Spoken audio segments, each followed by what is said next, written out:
जय श्री कृष्णा, जय श्री राम। सभी प्रेमी भक्तों का गुरु महिमा यूट्यूब चैनल पर मैं हार्दिक अभिनंदन करती हूँ, स्वागत करती हूँ और आप सभी से निवेदन करती हूँ कि मेरे वीडियोज़ को अधिक से अधिक लाइक करें, शेयर करें और मेरे चैनल को सब्सक्राइब करें।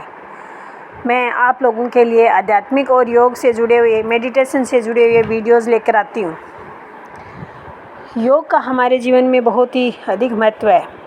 हजारों शताब्दियों से योग मानव जीवन के उत्थान करने में सहायक रहा है और ये बात हम सब जानते हैं। और आज के आधुनिक युग में जब हम भागदौड़ भरी ज़िंदगी में शिकार हो रहे हैं,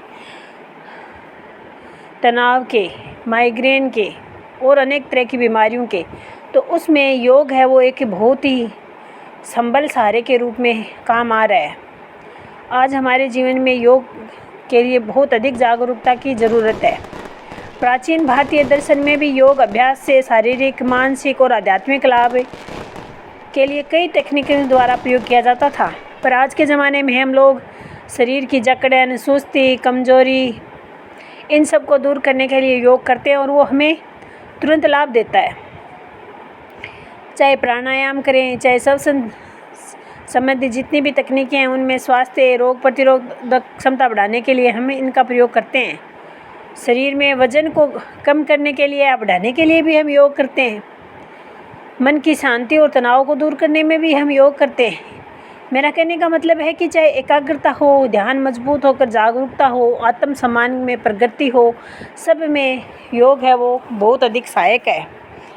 इसी तरह आध्यात्मिक जागरूकता को दृढ़ कर यह मानव के आत्मविकास और आत्म साक्षात्कार में सद्गुरु की तरह सहायक होता है।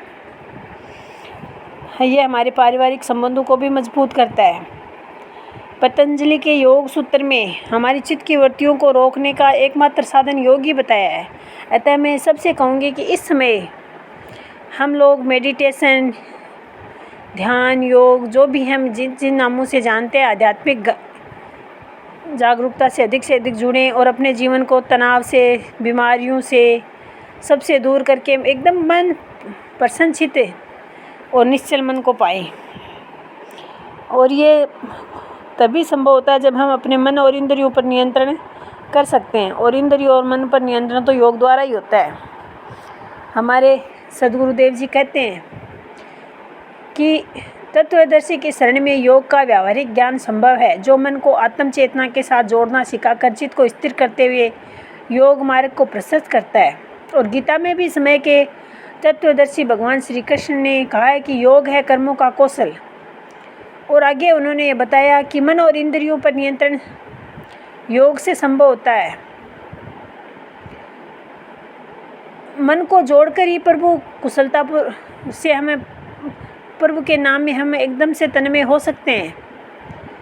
हम अपने चंचल मन को काबू कर सकते हैं। सेवा भक्ति के साथ कुशलतापूर्वक कार्य करते हुए जीवन को सार्थक कर सकते हैं। आसन, प्राणायाम, स्वास्थ्य के लाभ लेकर भी मन को आत्मा से योग को जोड़ सकते हैं। और अब तो संसार में योग का महत्व बढ़ गया है कि विश्व में हम प्रत्येक वर्ष 21 जून को विश्व योग दिवस के रूप में भी मनाते हैं।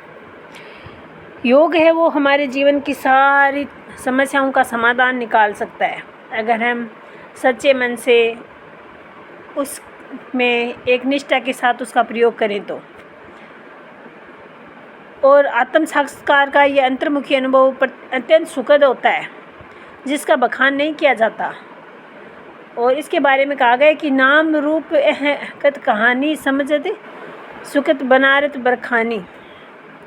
मानव के नाम व रूप में ही प्रभु अविनाशी का नाम और से छुपा हुआ है, जो हम योग के द्वारा प्राप्त कर सकते हैं। जटिल योग हो, हठ योग हो, क्रिया योग हो, अष्टांग योग हो, आदि साधना से मानव के मन का योग प्रभु के नाम से नहीं हो पाता, लेकिन नाम रूपी योग साधना से हम ज़रूर कर सकते हैं।